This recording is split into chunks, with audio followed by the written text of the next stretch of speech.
Hello guys, ঘুরতে যেতে কার না ভালো লাগে। সো প্ল্যান করে বেরিয়ে পড়েছিলাম উত্তরে সিকিমে যাওয়ার জন্য, এবং সেই রকমভাবে প্রথমে শিলিগুড়ি হয়ে একদম ঢুকে পড়লাম সিকিমে। বেশ ভালো লাগছিল। যেতে যেতে হঠাৎ করে পাহাড়ের মাঝখানে এই দুটো লেকের দিকে তাকালাম, তো একটা অপূর্ব আমার মনে হলো সুন্দর দৃশ্য, যেটা ক্যাপচার করেছি আমার ক্যামেরাতে। সুপার লাগছিল আমার। বেসিক্যালি লেক দুটো জমে গেছিলো বরফে। এরপর আমরা এখান থেকে ডিরেক্ট উপরে উঠতে থাকি 12,500 কিলোমিটার, যেখানে এই মুহূর্তে রয়েছি। এবং কিছুদিন আগে এখানে একটা ল্যান্ডস্লাইড হয়েছে, খুব একটা প্যাথেটিক ব্যাপার। পাহাড়ের গা বেয়ে যে ঝর্ণাগুলো পড়ছিল সেটা অ্যাকচুয়ালি বরফ হয়ে গেছে, কারণ ওয়েদার ভীষণই ঠান্ডা। টু বি অনেস্ট, গাড়িতে করে যাচ্ছিলাম তখন কাঁচ খুলে রাখার কোনো রকম উপায় ছিল না, কারণ প্রচণ্ড পরিমাণে ঠান্ডা হাওয়া ভেতরে ঢুকছিল। আলটিমেটলি কাঁচ বন্ধ করে রেখেছিলাম। এটা ছাঙ্গু লেক, যেখানে এসেছি। সুপার স্পট বলতে পারেন, আমার কাছে একটা সুপার স্পট। আমার খুব পছন্দ হয়েছিল। পুরোটা ওভারকাস্ট ওয়েদার,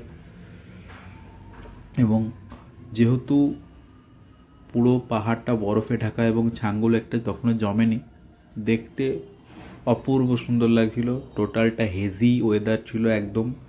দূর থেকে পাহাড় দেখতে পারবে না। ছাঙ্গু লেকের ঠিক অপোজিট সাইডে যে পাহাড়টা দেখতে পাচ্ছেন, উপরে একটা টাওয়ার আছে ইলেকট্রিক লাইন যাওয়ার জন্য। আর পাহাড়টা টোটালটাই ভাঙাচোরা। এখানটায় ল্যান্ডস্লাইডিং খুব কম হয়, বাট হয় আলটিমেটলি। তো ছাঙ্গু লেকটা আমার ভালোই লাগছিলো।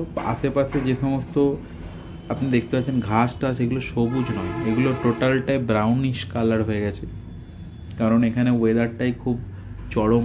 সো এখানে গাছপালা জন্মানোটা খুব কঠিন ব্যাপার, এবং ঠান্ডা খুব। এটা হচ্ছে সুমন, আমার টোটাল ট্যুরটাকে আমাকে গাইড করে খুব ভালোভাবে।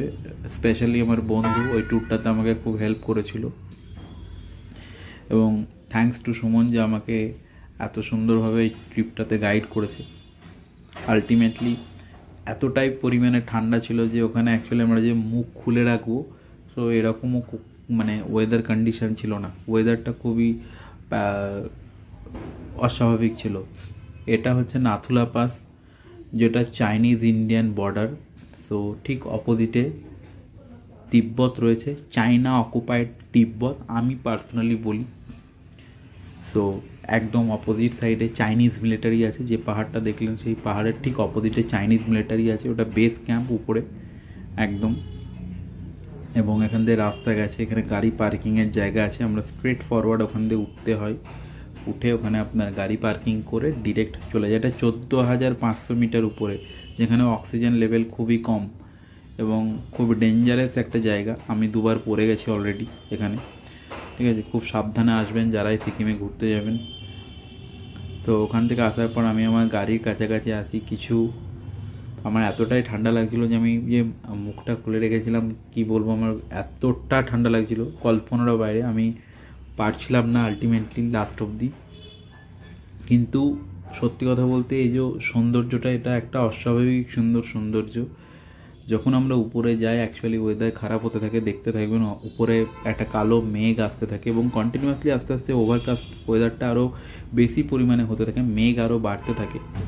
এবং যেটা খুব ডেঞ্জারাস লাগছিল আমার, কারণ পাহাড়ে যখনই আপনি এত ঘন মেঘ কন্টিনিউয়াসলি দেখবেন, এটা খুব ডেঞ্জারাস একটা ব্যাপার, কারণ যখন তখন মেঘ ফাটতে পারে।